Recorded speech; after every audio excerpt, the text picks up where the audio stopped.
wow, looks super cool, but we don't have money to pay for you. Okay. Guys, we don't understand what you're saying, but sounds interesting. Let's do this.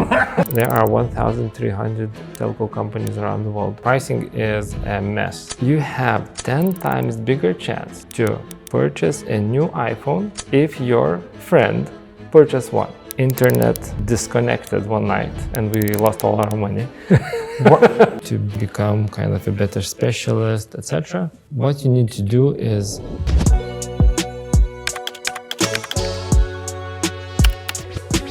Good day, Egiidijus. Hi. Where are we today? What's the business? What does the business do? We are at Exacaster here in our office in Vilnius. We help companies to accelerate returns on their data, AI, and customer value management. So we help them to print money from within, you know. Okay, I like that. Print money from within. How much revenue does the business do? So we are now in 7.5 million mark right now. So it's kind of this is our level. How many employees? Somewhere between 80 and 90. So we are kind of fluctuating around. Remote, in person? Basically, kind of majority of people are from Lithuania, but we have some employees from across the world. So, but in general, our policy before COVID was kind of remote friendly. Okay. So now we just embraced it. I think up to 30% are. Let's go. And what's the target customer? Who are you serving? So for the first, I would say 13 years, our major target audience was mid-sized telecom companies around the world. So when we say mid-size, it's the telecoms that have anywhere from 500,000 to 10 million subscriber bases. So there are like around 500 companies around the world, which are precisely our target base. Interesting. But we are actually kind of expanding to other industries as well. But in general, it's around the mid-sized business. We're going to talk about your consulting plus software business, which is very interesting for me. Very interesting niche. Also B2B enterprise sales. I think it's amazing. And we're going to cover about your book as a marketing strategy to get customers, also the B2B selling. But I would love to hear from you. What was the story behind how this business kind of was created? What was the problem? What was the pain point? Why was it created, by the way? So it was a super funny story because 18 years ago or so, I was working at a telecom company as a product marketing manager. And at the same time, I was studying statistics. And I met one super interesting professor who was teaching machine learning and artificial intelligence. And I was super fascinated about this field. And I said, okay, I'm done with telecommunication. I quit and I will go study AI as a thing. And with this professor, we would be like sitting down. Every Tuesday he would bring me like this amount of latest scientific papers. It's like 20 papers, and I would be writing code how to implement it and test it. And our plan was to conquer financial markets, Okay. This infinite money. You just do some trading, etc. And after a couple of years, when we had built some algorithms and we were trading, and then kind of the internet disconnected one night and we lost all our money. Why? Because it was the connection lost? Yeah, it was like, and our positions were closed, and it was kind of quite upsetting moment. Because of the internet connection? Yeah. Well, it was like, 15 years ago or so. So then I said, okay, I am done with financial market predictions and I want to do something more, let's say, valuable. So I picked up my phone. I called to my previous colleague, which we were working at Bita together, my previous boss, Šarūnas, and I said, hey, Šarūnas, I have the best algorithms in the world, the best machine learning algorithms in the world, and they don't have business problem. And he said, okay, Egiidijus, hold my beer. Let's predict which customers will switch from one mobile operator to another. It's called churn prediction as a term. Interesting. Yeah, and they said, okay, journalists, let's do this. So he called to some of his friends. This was before GDPR, etc. We were able to get some data from one Lithuanian cable TV. I worked 3 months over the nights to build this machine learning algorithm. And we predicted 1,000 customers who will leave. And we went to this company and said, hey guys, we have this machine learning algorithms. They are predicting which of your customers will leave in the next 3 months. And this is the 1,000 customers that you can retain and have kind of save money from them. And they said, wow, looks super cool, but we don't have money to pay for you. Okay. So we kind of then Šarūnas called to another friend from another telecom company. We took the same pitch. We went to them and said, hey guys, we have the best machine learning algorithms in the world. We can predict which your customers will churn. And they were like listening at us. It was like 15 years ago. And they were listening and they said, guys, we don't understand what you're saying, but sounds interesting. Let's do this. What was the contract value? How much money were you asking at the beginning? It was something super small. It was a bit, I don't know, maybe 13,000 euros or something like that. It was super small. It was like very 15 years ago or so. Per year? No, it was in total. Total, okay. Yeah, so we basically got this contract, sat down, learned how to code, and in 3 months we shipped the first platform version. And this is basically how we started. But how does it work? Like, what's kind of the metrics, or how like the simple version for me to understand how this thing can predict which people will like quit? I think it's going to be interesting for any business. Yeah, so it's it works like magic, but but in reality, it's all about understanding and predicting people behavior. Okay. And the people behavior is extremely easy to predict. So, for example, did you know that you have 10 times bigger chance to purchase a new iPhone if your friend purchased one? So if I measure people, like at any given point of time, you have like, 3% chance to purchase a new mobile device at any given month. Okay. But if somebody from your close circle purchase a new one, you have anywhere between 15 and 25% chance to purchase one. Okay. And this is how behavior works, because you see, oh, my dad got a new phone, I should also take one, Okay. And this is a super kind of, these are the things that you see from data. What is the leading indicators for people to kind of cancel subscriptions? There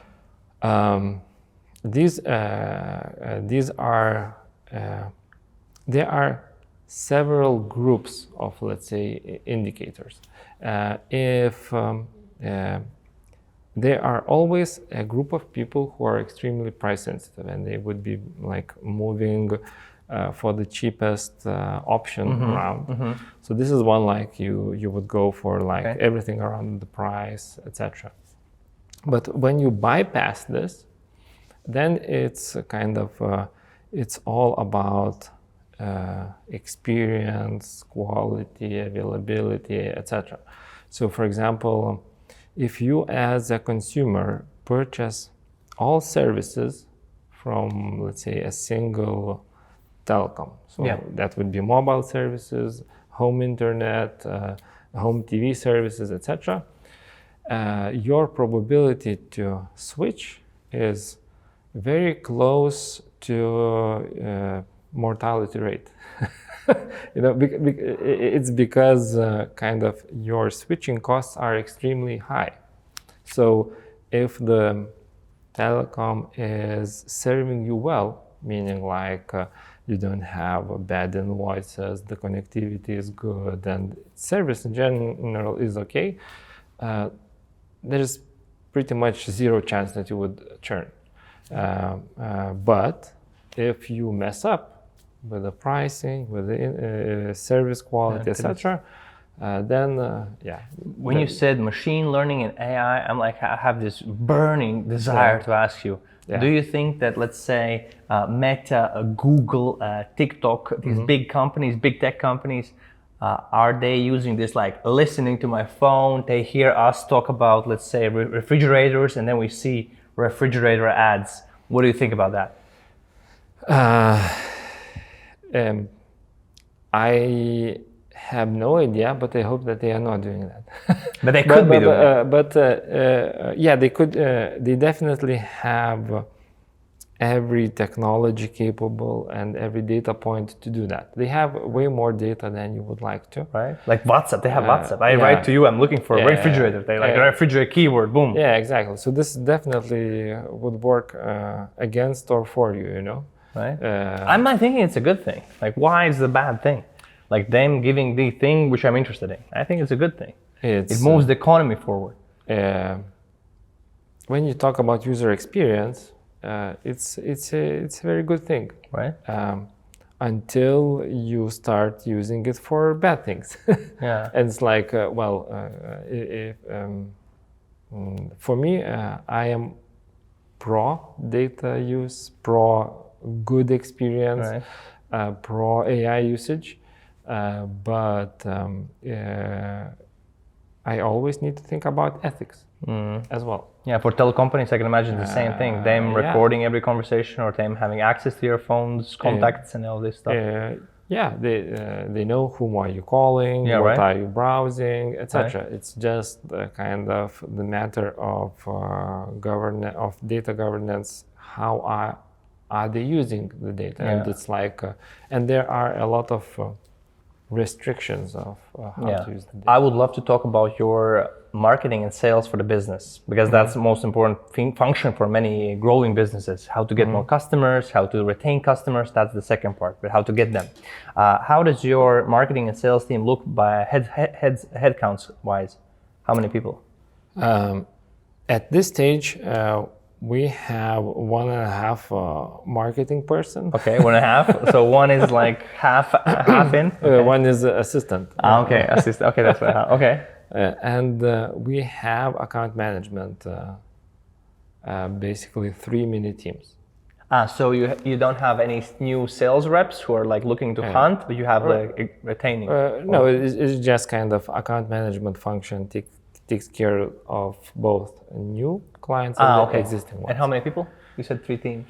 It's like 6 or 7, something like that. Okay, so almost 10% of the whole team. Yeah. Okay. But we are in a business where we work with our relationship with our clients are continuous, meaning our first client is still working with us. Yeah. So it's like for almost like 14.5 years.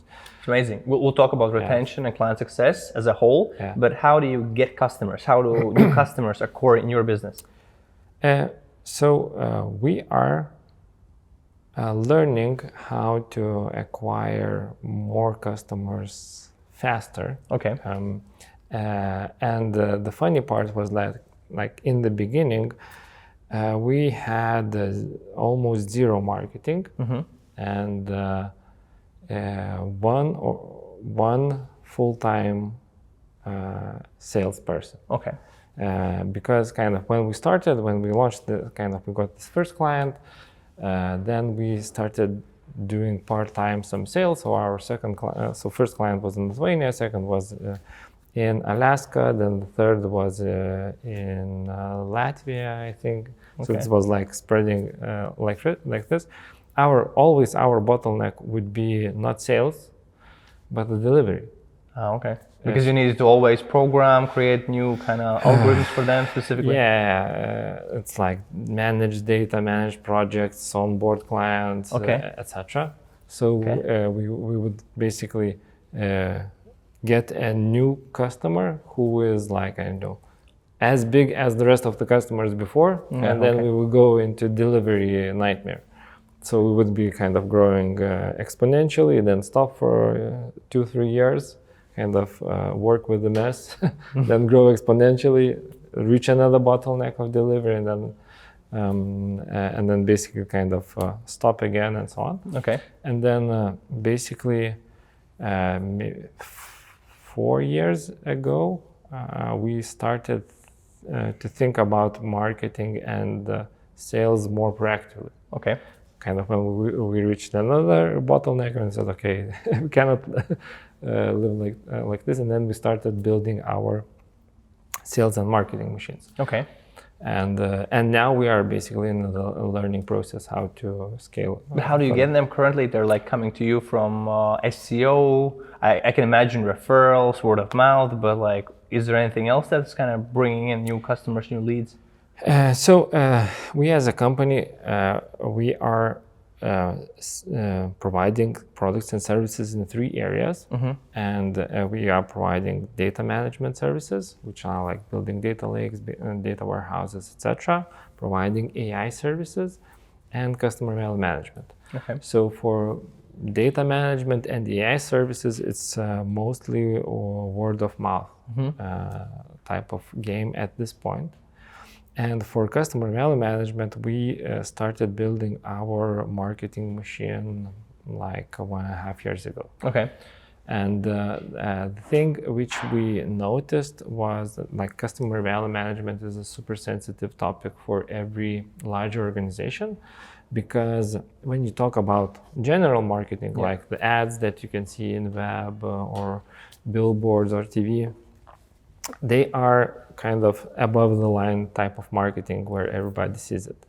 And customer value management is all about the marketing for your existing customer base. Like inside, like not about outside, but like for existing customers. Yeah, nobody sees this. It's your internal trade secret, basically. Okay. And usually in organizations, there are 1, 2, 3 people who knows how to do it. And they are this is extremely crucial function because they drive revenue from existing customer base. And they drive retention, right? And they drive retention, they drive customer onboarding, they drive upsell, cross-sell, and retention pieces. And basically, they are like secret agents. You know, they have access to all customer data. They can do all that magic of like predicting customer behavior, building personalized offers for them, etc. This is like, oh my God, this is such a cool thing.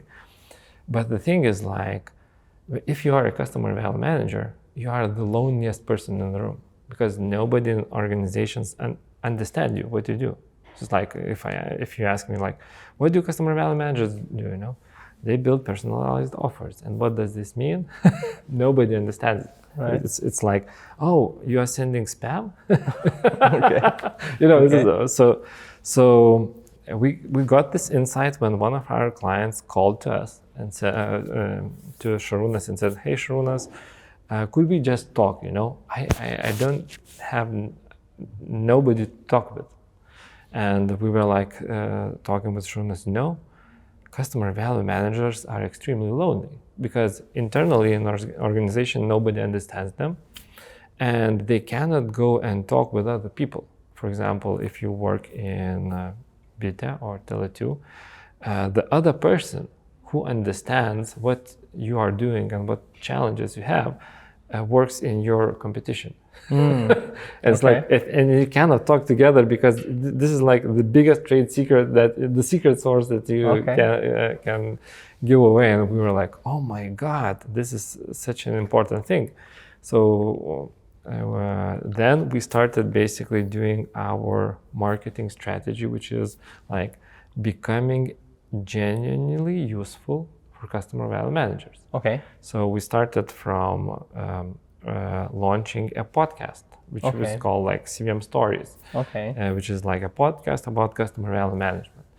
And the first comment that I got kind of from the lady who is working in customer value management, she said, hey Egiidijus, oh my God, in your first episode you are saying like customer value managers are super lonely. I feel so lonely. Okay. And this was kind of, okay. So we said, okay, we are being really useful because we are sharing the insights. From this, we understood that we need to go further. We need to do benchmarks, because if you work in one company, you don't understand how well are you performing with others. So we created a CVM benchmark survey where you can compare, okay, my work quality is it top notch? Is it below the average, etc.? And we started kind of producing trends reports out of these benchmarks, etc. And people were like, oh my God, these are so insightful things. And we are talking with the CVMs further, through CVM Stories podcast, doing these researches, launching benchmarks, etc. And we are thinking oh my God, this function is so unstructured. It's like nobody knows how to run it properly. There's no materials to learn from. Nobody teaches this in the university, etc. So we sat down and said, okay, guys, we need to write a book. Okay. So we sat down, we wrote the book as the And this is the book, right? Yeah, and this is the book. This is a customer value management body of knowledge. Looks nice. There are around 30 customer value managers from all over the world contributed to writing this book. Yeah. Okay, not just So see 1, 2, 3, 4, 5 authors. There's one author, by the way, from Latvia, Christina. I'm about to ask that. Yeah. Let's go. Okay. So we sat down, we wrote the book, basically did the manual for the customer value managers. It's very similar to the thing when 20 or 30 years ago, project management was invented, when the guy sat down, write a project management body of knowledge book. So we sat down and write the guide for customer value management. And now we are basically shipping this book to all our existing and potential customers. So you're doing the same kind of thing which that role should be doing, which is exactly. Marketing to your existing customers. Yeah. Was that a good idea by business? Because I'm thinking you're currently looking to a person who's maybe not a decision maker, but you're kind of amplifying those people, let's say in companies that could be your customers. Is that does that work kind of also in business, getting customers? So the time will show. Time will show. You currently don't have data about that. But we know that the things that we are doing are very important. Okay. For example, we used to go to conferences if we can get 1 or 2 high quality leads. So if we have a meeting, we go to the conference. Okay. This year, when we launched CVM Body of Knowledge, we went to this biggest conference in Barcelona, which is called Mobile World Congress. MWC is a huge conference. Last year, we went there for 2.5 meetings. This year, we went having over 30 meetings. Oh, you think that the book is the reason? Yeah, the book was the reason to say hello. And it's and it went nuts. And we actually before the launch, we had a campaign we were shipping 100 copies, 100 first copies to different customer value managers around the world, because our target audience, as I said, there are 500 telecoms around the world. In each telecom, there are 1, 2, or 3 customer value managers in all, in 190 countries. Well, eliminate Russia, etc. Oh, okay. So we have 140 countries where our leads are. There are 500 telecoms in these 130 countries, and there are 2,000 people whom we wrote this book. Wow, so little. It's so interesting. It's but you also told me that you're also expanding into different segments of the market, right? But that's interesting. So the thing, what happened is we wrote this book for telecoms, but the insights that we put there are valid for all subscription businesses. And all subscription businesses they don't have a guide how to do customer manager. Because it's a new thing. Yeah, exactly. Like not many people talk about, like most people talk about retention, like simple things, like you need to know churn, you need to track retention, NPS, and then like... and then you're gone. Yeah, you then know? have a cancellation flow, have a manager, account manager, like it's like very basic. Exactly. That. Yeah, so, I agree. But there are a lot of things. How do you do upsell? How do you do cross-sell? How do you do onboarding of the customer? How do you do... In the retention space, there are kind of many different aspects, from win back when you already lost your customer, how do you take it back, to proactive retention when you predict which customers are most likely to disconnect and work with them. So these are kind of a lot of information.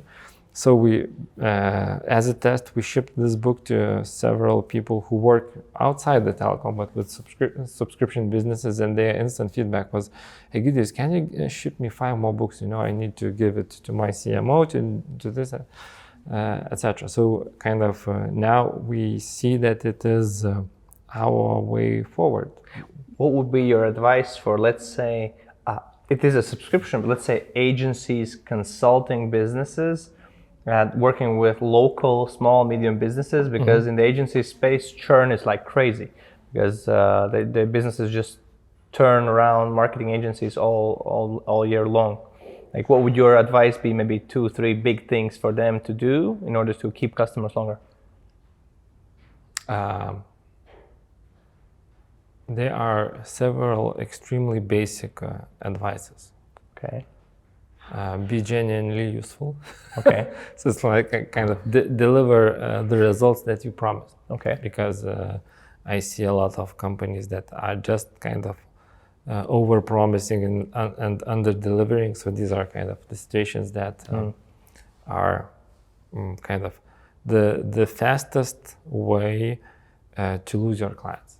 Yeah. So because so I would say this is like number one, and number two, it's we need to understand that there will be a huge portion of churn that will happen, no matter what you do. You just need to identify which customers fall into that group, and stop wasting your time and money on trying to retain them. How could you identify? What could be like some key factors? Well, I don't know in the agency space, but in general, you would do some segmentations. So I can give you an example from Telecom. Okay. Yeah. So in Telecom, there are like prepaid brands where you just kind of purchase like a 1 month plan in advance, and that's it. And there are whole groups, like, I don't know, 30, 40, 50% of the customers that are impossible to retain after they purchase a service. And in that group, there are groups of customers that are travelers. So, people come to your country, purchase a SIM card, use it for a week, and then throw it away. Kind of, you can do it whatever you want. You cannot retain them, yeah. So this is like one group of customers. Another group of customers are all the bad guys, So they want to do some scam, they sit in jail and want to call to somebody, So there's another group of customers who use that service, and you cannot retain them. There is a group of customers who just jump from cheapest plan to cheapest plan. And probably you don't want to work with them because they will be just jumping around and you cannot do anything about them. So when you think about your customer base, they are not all the same. You need to understand their intent of why do they use your service. And among the group of customers that you have, some of the intents are to use for one time. Right? That's and it. not gonna retain. Yeah. I'm always curious, and I think other people, it's useful to hear how long did it take you to reach certain milestones in business case. Let's say your first 100K per month, then your first million per year. No, sorry, 100K per year, first million per year, and then right now you're at this 7.5 million per year. I'm curious, how long did it take you to reach that 100K per year mark when you started? I don't remember exactly, but it was 1 or 2 years. Okay, 1 or 2 years. Yeah. And 1 million per year mark? I think it was like 3 or 4 years. Okay. Yeah, because like in the beginning we were like we had the first client, and we add another one, another one, another one, and then we understood that we started purely as a SaaS company, and we intended to sell only software as a service. That's initially, yeah? Yeah. So okay. it's like I thought it was like opposite. Oh, okay. No. We started purely as a SaaS company.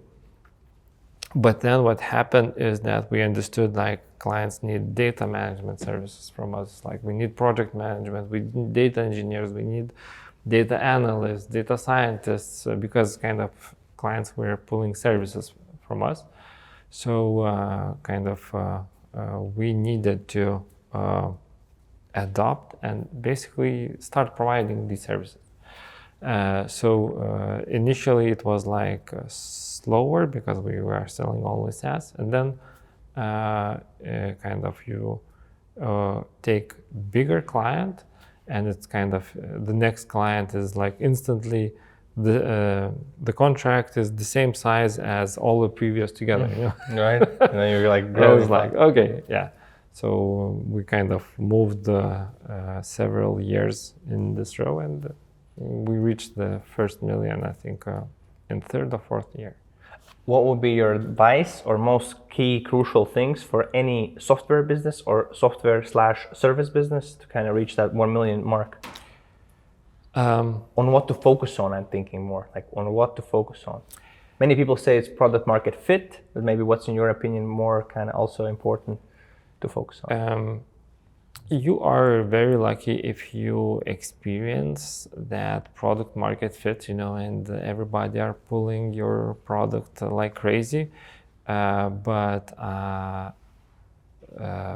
being in that position, there's like really low chance that you figure out this position very, very easily and without any hard work. Or quickly. It's like, yeah, it's like it can take you like 20 years to get to that position, you know. It's like and it's okay.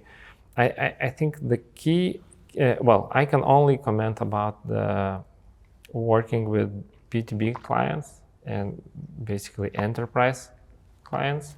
So the key aspect is follow the client. If you don't have this, if you don't get this, if you don't experience this product market fit when everybody are just taking your product and you don't know what to do, but basically follow what your client is asking for. Usually they ask it in a very bad way. They ask you really wrong questions. But behind those questions, behind the things that they ask you to do, usually there's a huge business problem that you can solve and get that million in revenue. What was maybe for you that situation where you had something and the customers were asking? So for example, when we were selling our software, because we were selling churn prediction, kind of predicting which customers will. That's amazing service. Will churn, and the bottleneck, the first bottleneck that we encountered was that clients don't have capability to prepare the data which is necessary for machine learning algorithms. Okay. To give you the data to kind of find out which people would churn. Yeah, exactly. Okay. So this was kind of so our natural thing, which we had to do, is we needed to provide data engineering services for them. For them, and kind of our first thing was like, oh gosh, we don't want to do it, so we will hire third parties to help us out with that. But then suddenly we understood that this is a huge business opportunity, and we kind of just started hiring our data engineering teams, etc., and started building data platforms. It's not only that we prepare the data for churn prediction, but we started building data warehouse for our clients. And kind of if the churn prediction ticket size would be, I don't know, 20,000 euros per year, here you go to a couple of hundred of thousands euros projects, you know. So it's like So this was like the first thing. And when we fixed the data, the next we hit the next bottleneck was like, hey, it's super cool to know which customers will leave, but now we need to send personalized communication to these customers. Okay. But you mean like for retention and all that stuff? For retention and stuff, It's like, how do we do it in a scale of like millions of customers, And then it's like, okay, it seems that churn prediction is not enough. We need to do marketing automation stuff. We need to send personalized messages, personalized offers, etc. And this is how we expanded our value proposition from churn prediction to marketing automation, where you do all the personalized communication piece. And you have that platform also, right? Yeah, so we have a CVM platform which covers customer data management, which covers next best offer recommendations. So for every person, what should be the next offer that we should give if they come to the store, if we want to send them email, if they come to your website. And then the marketing automation tool, which does the personalized communication in your web, sends you personalized text message or email or push notification, and coordinates all that communication across all these channels. Oh, interesting. Yeah. Sounds like you're helping the customer. The customer is showing you, hey, here's my problems, here's the things and issues, and you're like building around services or a software that does that as well to provide more value, to retain more customers, and to increase contract value. Interesting. What was the biggest milestone or the biggest breakthroughs from 1 million to 7 million right now? So usually it's the contract ticket size, because when you start with small companies. So we are from Lithuania. So Lithuania by design is a small country, So when I say small, it's like, 3 million people. Yeah. So our biggest telecom have maybe 2 million subscribers. In Lithuania, right? Yeah, in Lithuania. But if you go to Brazil, there are like Telefonica. Here they have like 200 million customers. It's like if you want to enter Telefonica, it's like entering a totally new market. It's like their data science team is bigger than our company. Okay. So you cannot go from like Lithuania to Brazil without any intermediate stop. Right. So when you start growing up, so it's like, okay, we take clients that have 1 million. Now let's try to have like 5 million. So one of our first biggest kind of attempts was in Paraguay. We landed a client with like 5 million customers. Yeah. And then from there, we landed another client in Honduras with another 5 million. And from Honduras, we landed in Colombia with like 12 million customers. Okay, interesting. So it's kind of, you grow with But how many customers do you have right now at the moment? Clients, I don't remember, but somewhere 25, 28, something like that. That's so interesting. I think it's so interesting. Why do I say it's so interesting? Because we in the PR, in the media, we hear these numbers, 100,000, tens of thousands, 50,000 customers to have a successful software or I guess service business. Yeah. But you have like multiple millions and doing with 20 something customers. It's like, because it's kind of, our ticket size is bigger. What is the average kind of, so I can understand, maybe the audience can understand? There is kind of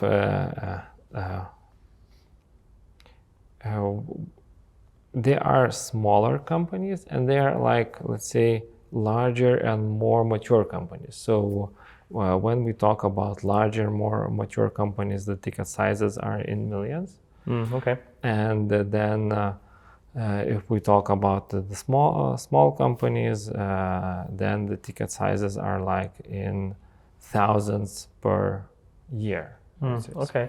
How do you think about pricing? Like you price like, hey, per usage, you have this many customers, it's going to be like per 1 cent per use. Like how do you think about pricing? Because you have like software plus services. That's why I'm like curious. Yeah. Well, pricing is a mess, Right? in general. Okay. Because if you would be kind of imagine that you are in a grocery store, so I don't know, Rimi, Lidl, Maxima, and you are selling apples. Mm-hmm. So, and there are like cheap apples, and there are premium apples, and then there are some apples in between. Yeah. So it's like very easy category, and you can sell, and the pricing is super simple. Yeah. Price per kilo. Yeah, exactly. And when you are in a B2B space, your competition might be internal team. For that company, right? Yeah, for that company. It might be a team in India. Okay. It might be a software from United States, like Salesforce, or it might be a software from us. And the packaging is everything what you can imagine, from like saying, okay, a fixed price contract for like 5 years. I need a fixed price for everything, software, services, projects, and so on. And you basically need to figure something out, which is, so you need to understand how you will price your services and how you will price your platform. And there kind of it's, you only have guidelines, which should be somehow related to the value that client receives and the usage they have, and then you go creative basically in every aspect. So for example, when we think about the value in customer value management, it's usually around how many subscribers do we serve. So how many subscribers does the telecom have? Mm-hmm. So here you basically can say, okay, if it's like 10,000 subscribers, so the value is small. If there is 10 million, the value will be bigger. Because you can understand how many customers you can help them to retain, how much money you can help them to make. Yeah, exactly. And you also show that in the presentations in the B2B setting, like, hey, based on your numbers, based on this usage, we can see we can save you 10 million, 50 million per year by using our tool. Or you don't do that? There are some things that we are in control, okay, and there are some things that we cannot control. Okay. So in general, we are pretty confident to say that kind of if you purchase the whole package from us, okay, and you follow our guidelines, and we can help you to do the customer retention and upsell, etc. In like 3 years, we can increase your customer lifetime value by a certain amount. For example, double the customer lifetime value. Yeah. Okay. But these are very tough things because we are not in control of everything, right? Of their pricing, etc. We are only in control of the communication and personalization. Yeah. So if you don't have good products that you can upsell or cross-sell, it is very tough to generate new income. For you. It's how you said for the agency space, not to overpromise something you cannot deliver. And I can imagine what I would do if I was maybe have your company. I would maybe say statistically, based on statistics from our 23 customers, we can see an average of X% return. It is much easier to say, okay, how much can we? What is the upsell or cross-sell potential? Yeah, or maybe these kind of things. So these are kind of things that you can actually predict with a bigger confidence. I don't know if we started the shoot, but when you are talking to me that your first customer is still with you to this day. So I wanted to ask you, what are some key things you are doing as a business to retain customers that other people can learn, I can learn? What are those key things?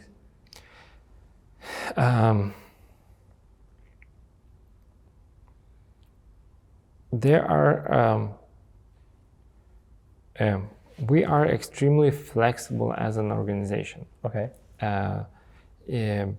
We go usually against many of the industry advices, like you take a single service. Okay. And you productize and do that one. Yeah, and do that one.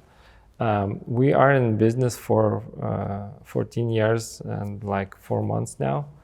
And we have seen many the technology space changed 3 times. Because during that time, the big data boom came and it's gone. The cloud boom came and it's gone. And now the AI transformation is coming and it will be gone. If through those years we would have, and we have many kind of different, like COVID happened, etc. And what helped us is like when customer value management is down, our data management services were up. When data management services went down, AI came up and the CVM. So we are extremely flexible as an organization to serve the needs of our clients. So this flexibility helps to move together with the client, because inside the client, maybe data transformation is done, and now AI transformation is coming. Mm-hmm. And then after AI transformation, some other transformation will come. And we are learning and moving with our clients together, and it helps us to stay with them. But in a practical sense, yeah. Is it like, hey, here's a customer, you have one account manager, and then he has a team that helps the customer, and maybe, or how does that look, and how many customers does one account manager has? Is it like 1-1? Is it like 5-1? What's the kind of? So so every customer has a dedicated account manager. Now the number of how many clients can a single account manager have, it depends on the context. Usually it's like on the scope of the client and on the value of the client. Mm-hmm. So sometimes one account manager can have a single client, and that's okay. Okay. And then internally, we work like a network organization. Okay. Where we have 3 types of delivery teams, okay, which are always available for the clients. So one type of delivery team is dedicated for the client, and because some clients, they stay with us for a long period of time, they purchase a lot of services from us, etc. So they have their own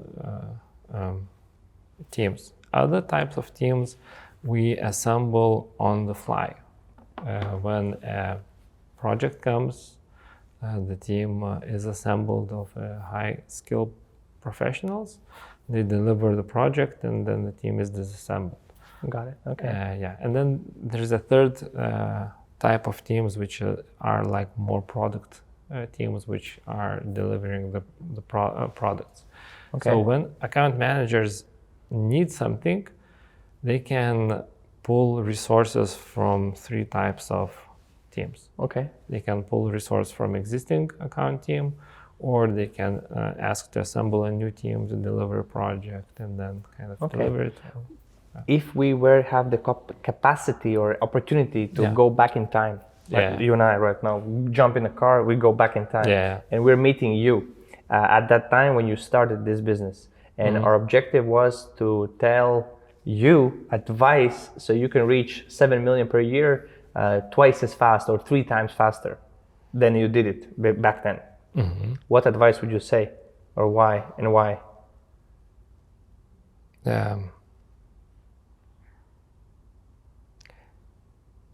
I would say that start doing marketing from day one. Okay. We did, as I said, we didn't do any marketing. Any marketing for the first 5, 6, 7 years. It's like we had. That's a long time. We had the crappiest website you can imagine, you know. Right. For many years, and only now we are investing in marketing. I would say it is still early days for us. So Okay. kind of this is a piece like a piece of advice I would give myself many years ago, because kind of our spend towards delivery and R&D compared to our spend on sales and marketing was inadequate. I would say so. If we would have balanced more towards sales and marketing, I think we would have done everything much faster. Much faster, yeah. But it's like right now you're a perfect situation. You have the product, the business ready to. Yeah. But damn. Yeah. So we are kind of we are very excited about the upcoming future. Right. I can imagine. What were some of the biggest mistakes back? Looking back, you can see, okay, this was a mistake. Were there also, and of course, the big mistake, I didn't do marketing sooner enough. But were there some products that you launched and you killed them because they were bad? And maybe what's the ratio between you launching some ideas and then just killing it because it's not working? There are expensive ideas, and then there are some bad ideas. What are some expensive ideas that did not work out? We have a lot of them. So we have some from marketing and some from product management. So I will start from marketing. Okay. As I said, maybe 5 years ago or so, we decided to invest heavily into marketing. Okay. So sales and marketing. So what we did is we hired a senior salesperson from UK. Okay. Kind of highly experienced with the know-how of the telco industry, etc. So he assembled the team of salespeople and marketing people, and we kind of started burning money there. The key idea was that our sales is pretty much a numbers game. So the more leads we generate, the more we will have on the other side of like signed contracts. So we would do lots of cold calling, cold emails, etc. And the outcome was zero. I can imagine you could get everybody's contacts, right? You're like telecom companies this size. So the list is really short. So the thing is, like, we spend a lot of money there for our size of the organization. It was almost 2 years, and the results were really and zero sales. Well, maybe we did some super small sales over that time, but not through the process that we were building. Why do you think so? We just didn't close any large contracts out. So why do you think so? What happened? What was the problem? What do you think? So the thing is that we were approaching the sales as if we would be selling milk in the stores. You know, you push it to the stores, do some marketing, and that's it. But we are not selling milk. We are selling trust and relationships. And our sales cycle is 2 years. And in order to do a correct, if you participate, if you get a request from the client to propose, to give a proposal, with high probability you have already lost the sale, because somebody else have guided that client through the sales process already. So because our ticket sizes are big, so it means there are formal purchase processes where multiple vendors need to participate in. And if you only get the insights about the tender with the formal document, you're too late. Yeah, that's it. Interesting to say that. Because they probably already know whom they want to purchase, and you are just one of the formal vendors in the process. And what kind of works in your space? Like it seems everything doesn't work. No, so in our space works relationships and trust. So that's why I said in the very beginning. So we failed this process, and we said now we are moving to account-based marketing process. This is when we said, okay, there's there are 1,300 telco companies around the world. We know them. We wrote every company down. Okay. We wrote every country down. We measured every country. Can we speak there in English? Yeah. Do we need to bribe somebody to get? Because that could be the case, right? Yeah, exactly. Going to dinner, Yeah, it's kind of. Can we do the business there? Because sometimes you just cannot do because you need to bribe like 500 people. I think over the shores or in Africa, it's the case, right? It's like many things happen like that. So kind of okay, do you want to do business in Russia? No. So we kind of eliminate the countries. You take in those countries there are some telecoms, and then there are some telecoms that you cannot work with because they are too big. So, for example, if we go to United States, it would be pretty impossible for us to go to T-Mobile and say that now we are selling you everything. It's like their sub-departments are bigger than our organization. So, kind of you do this preparation, and then so our movement was to do the account-based marketing. So we know every account that we want to be in, we know the key stakeholders, and then we go and work extremely hard to build the relationships and to be genuinely useful. So kind of we write books, do podcasts, do research, and we give away a lot of value to build trust. Similar to us, like we also have this podcast creation as a thing like that. Plus we do events. Plus we do YouTube content for like step-by-step guide on how to get leads, step-by-step guide on how to close leads, all this stuff. Because the software or the service is kind of about that stuff. So it's very similar. So I want to do some rapid fire aim questions, like fast question, fast answer. What is some of the best or most useful business book, or maybe a book in general, that you have read or have got value from? The best that I was recommending for everyone was The Gap and the Gain. The Gap? The Gap and the Gain by Dan Sullivan. The Gap and the Gain. Yeah, this is why that book? This is an extremely transforming book. It's super short and super simple. It's about how do you measure your progress in life and in business. Okay. So the High Achievers Guide to Happiness, Confidence, and Success. Interesting. I've never heard about this book. I highly recommend it. Best personal investment in yourself personally, such as AKA my great mattress that helped. Like something. Just to give you an example.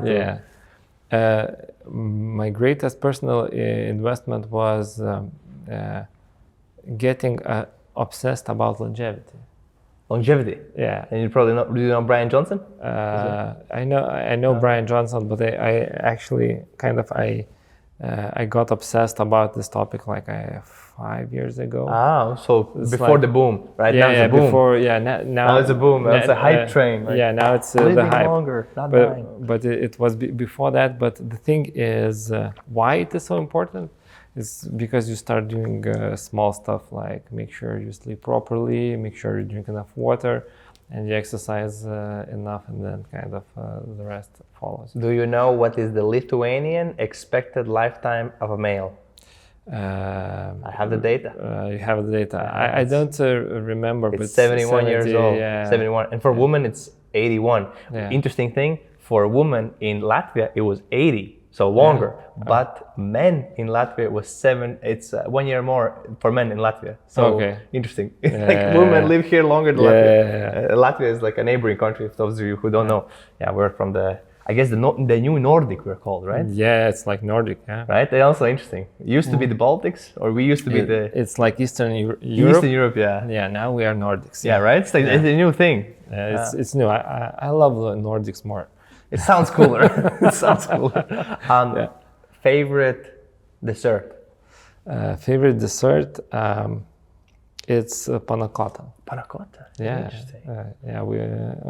we with our wife, we had a panna cotta trip to Italy and didn't find any panna cottas. Oh, really? In Italy? Yeah, interesting. Yeah. Best place to eat in Vilnius? Vilnius is capital city of Lithuania. Best in which category? Let's say fine dining. Fine dining. Or just dinner out. This is a tough one. I always kind of fall back to my wife. Really? I have outsourced this thing totally. It's like, Really? where are we going to dinner? She says like, we are going there. And she maybe tries new places all the time? Yeah, right. Like, she's obsessed. Similar to me, my wife. New place open, we have to go there. We have to check it out. Like, how can you not check it out? Exactly. Okay. It's like I'm sort of like I'm too busy, you know. What's your hobby? So I have several of them. One of those is windsurfing.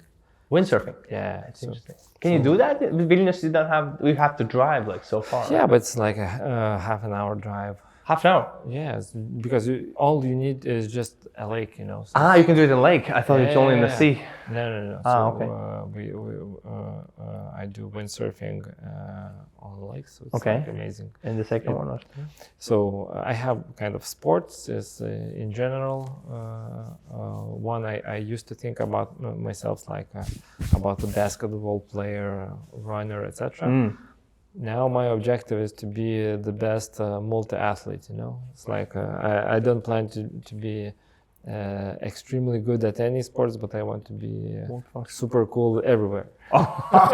There's a new competition happening in Riga. They sold High Rocks called. Oh wow! It's like everything. It's like running, then like some wall stuff, then like rowing, skiing, like multiple things. Yeah, exactly. So this is definitely for me. Yeah. Okay. Now I would love you to give one final piece of advice before we go on a small tour of the office. What would you give advice to people that to increase or improve their life as in general? Every improvement. I say this for all our managers or people who are becoming from specialists to managers. If you want to become kind of a better specialist, etc., what you need to do is to become a better person. Just kind of, you need to search for your growth bottleneck and basically overcome that bottleneck. Usually, it might be in a totally random place. It might be some mental challenge. It might be some physical challenge, etc. So, for example, when people are growing from specialists to managers, it's totally different skill set. It's totally, you don't need to be a better specialist. Usually you need to become a better person, you know, show up on time, meet your own personal deadlines, meet your growth goals, etc. It's all about becoming a better person in your life. That's a great one. I love that. It resonates with me as in a sense that I have always been this like, as you can say, specialist or the one-man guy who can brute force do stuff. And now I feel the company organization needs like a team leader who is like managing. So it really resonates what you're saying. Great. Thank you for the conversation, and let's have a tour. Yeah, thank you. Maybe let's start here. What is this place, by the way? They can see probably in the background. So this is our 6th floor, which is like a place where we do our town halls and we shoot our podcast episodes and do other cool stuff. Basically, so this is like a large empty space where we can kind of Do figure something like stuff. this. Yeah, do something like this. Okay, cool. And now we're gonna go down, right? Yeah, now gonna get down where basically all our teams sit. No, Technically, now it's evening, so guys, everybody is like already now home. it's- Most of them. Yeah, most of now- them. Now Okay, it's empty. Yeah. let's go. Cool. Let's prepare. Thank Let's you. rock and roll. Cool. Thank you. Very nice. Okay, this is the floor. Yeah, this is the floor. This is where we actually kind of work every day, or a lot of people are kind of working from home. Here we department or team. Here we have product and marketing team. We call this a WOW team. So here are the marketing ladies, and here is the product team. And here we have a developers or a Egiidijus team. The people that makes the stuff happen. Yeah. So here we have what is that? here. This was my conquering the world type of plan. Okay. It's like I try to list how telecoms do the customer value management. Okay. Interesting. In a Interesting. single thing. Interesting. Here we have a TBD team, one of the What team? TBD. TBD. What does that mean? Hey guys. To be decided. To be decided. Okay. They decide what they work on themselves, right? Yes. No need. What is this, by the way? It's like a team photos. Yeah, this is the team photos. This is like one of the this is the team which has one of the best team buildings. Okay. Okay. The happy team. That's basically. Happy team. Yeah. So Here's the kitchen. Okay. yeah, here's the first kitchen. This is- Gordon Ramsay. Yeah, Okay. so- Gordon Ramsay. We tried to use the names of people who inspired us. Okay. Somehow. Okay. Here we have the teams that are working mainly with US clients. This is the customer teams. Yeah, so Bronx and Brooklyn. Yeah.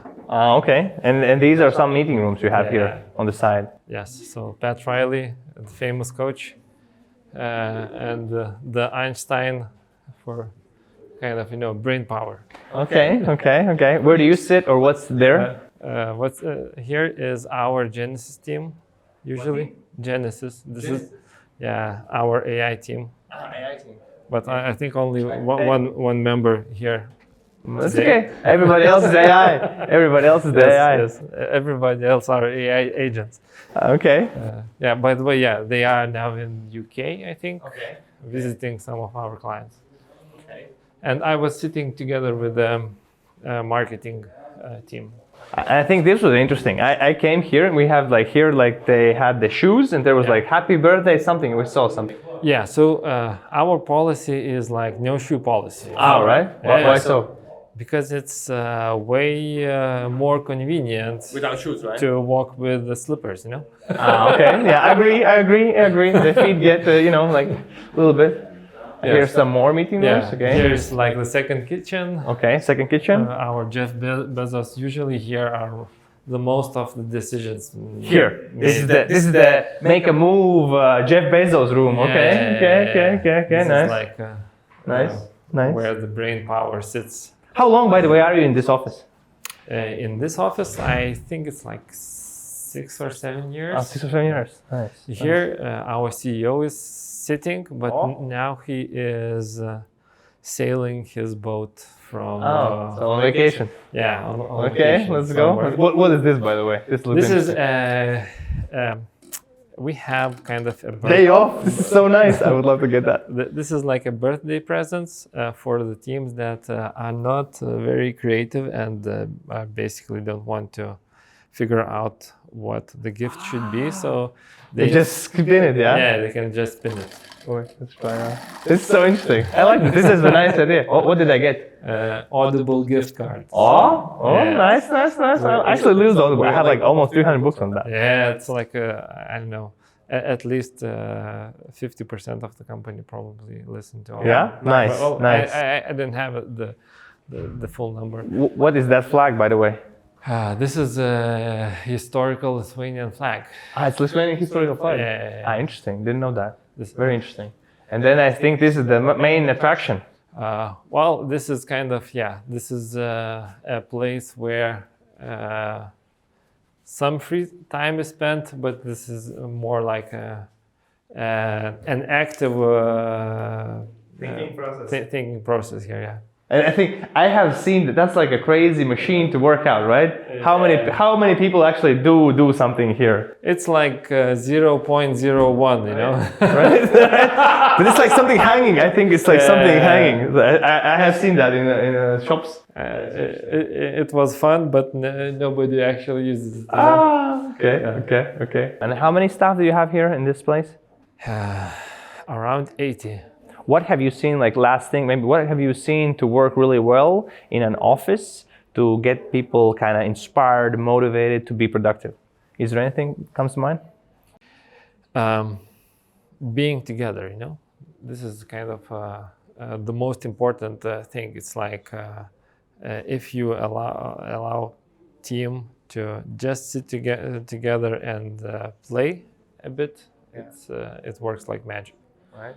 Yeah. Let's go. Remote killed some of the creativity. Right. Yeah. And also productivity, maybe. Yeah. Well, regarding productivity, it's very difficult to measure because there are some work that you need to do alone.